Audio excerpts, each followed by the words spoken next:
Hello, I'm Sarah, the pastor at Crozet United Methodist Church, and I've been doing these short videos about racism, and I've traced what is the doctrine of the United Methodist Church in our Book of Discipline. I've traced what is the policy in our Book of Resolutions, and I talked a little bit about our tradition, our history, our most grievous and unfortunate history with racism. And now I think it's only appropriate that I close out by talking about our most sacred book. We have other ones. This one is just the one that I use to teach and preach from. This is the Bible. This one happens to be the New Oxford Annotated Bible, which means that at the bottom of every page there's scholarly information that you can find. And this one is NRSV, which means New Revised Standard Version. That's the translation that it is. And that is the translation that we use. And so when we talk about race, it's just evilly ironic that people have used this book to enforce racism and slavery, because almost everybody in this book was not white. Almost everybody in this book was some shade of brown. In between here, as Dalit, Jesus, and I are, but certainly not like this. And while there were people that were closer to this than this, they were a brown-skinned people. They were people from the Middle East, and you can see people like that all the time.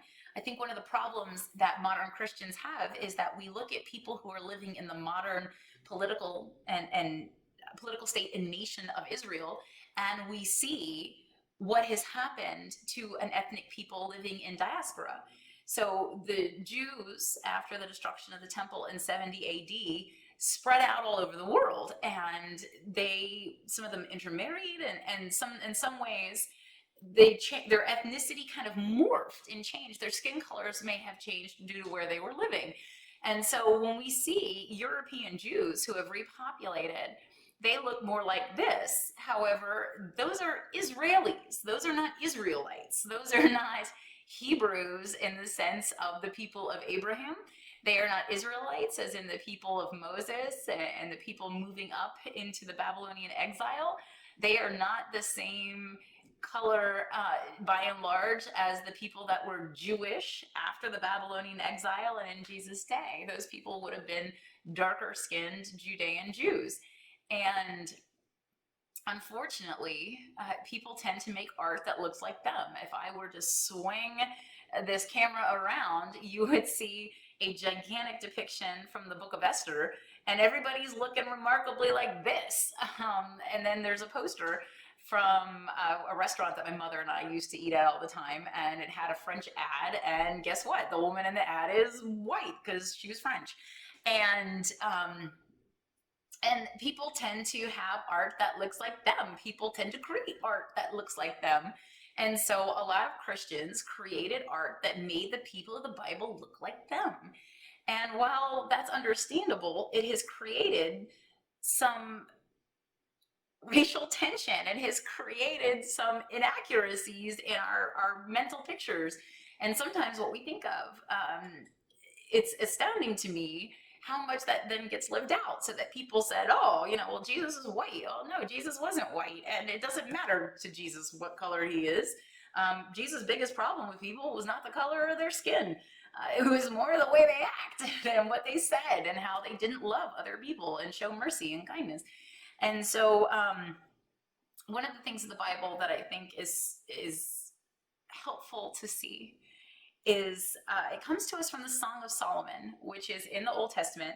And the Song of Solomon, or sometimes called the Song of Songs, is a pretty racy book about a relationship between a man and a woman. And people have tried to downplay that by saying, oh, it's allegory between God's love for the church. Well, first of all, the book predates the church, so that's kind of a ridiculous statement. And it's named for Solomon because his amorous love for women was epic. Hundreds and hundreds of wives and concubines. And so it's not surprising that he had a book about love and the physical expression of that love. But very quickly in the beginning of the book, in chapter 1, at verse 5, it opens up with the woman in the relationship talking. And at verse 5, she says, I am black and beautiful. O daughters of Jerusalem, like the tents of Kedar, like the curtains of Solomon, do not gaze at me because I am dark, because the sun has gazed on me. And she said, don't look at me differently because I'm dark. And what's ironic is she's saying that I have spent so much time outside that I've tanned. I've gotten really, really dark, not Ethiopian black, as is indicated at some places in the scripture, and not in a pejorative bad way, but that she has been out in the sun and she's gotten darker. Whereas if I went out in the sun, I would just be a lobster. And she's acknowledging the fact that the sun has gazed on her and that it has changed her. And she's done that because she was out working and she was doing what she had to do. Her brothers left her out with the flocks. And there is really this place where it states black is beautiful. And yet people were using this holy book to argue just the opposite. And I think that that's where we have real travesty when we look at how people have used the Bible over the course of time, not as a tool of liberation, not as a love letter to say that God knows you and loves you and has redeemed you and wants to be with you for all time, but to say that your life here and now should be less because you don't look like this. And that is such a sin. It has created such evil in this world. And instead, the message isn't, what color are they? The message is that God has been talking and walking with people for generations. And after all the things that they have said and done and thought, God still loves them. God still loves us. And God's love is not qualified by skin color. If God's love was qualified, then we would all be in trouble because God seems to have a preference for a people that most of us don't trace our ethnicities through. Most of us don't consider ourselves to have a Jewish ethnicity.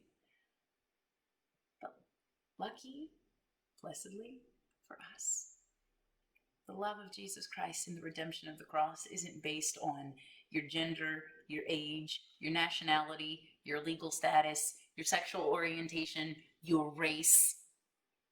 It is based on the fact that all of us are beings of sacred worth, created in God's image, loved. And this says so. So that's why it's so important for us to pay attention to how something superficial has trumped something so divine. And that means that, especially for people that look like this, we have work to do, because people that look like this have suffered, and that has to cease. May it be so. Thank you for joining me, and I hope you will continue to join me in the struggle for true equality, so that everyone knows that they are of sacred worth.